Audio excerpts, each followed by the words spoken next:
A Barcellona Pozzo di Gotto torna il presepe vivente in stile siciliano della parrocchia Santi Andrea e Vito, giunto alla sua 11ª edizione.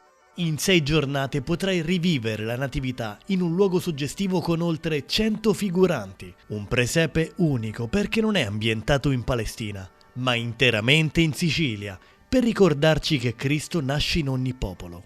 La rievocazione della natività in un'antica masseria, tra le botteghe dei mestieri antichi, abiti della tradizione siciliana, il carretto, fisarmoniche e organetti e i piatti della tradizione.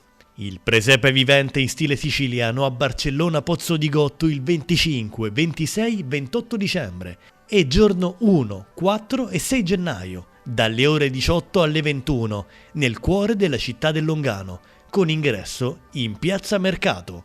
Non mancare!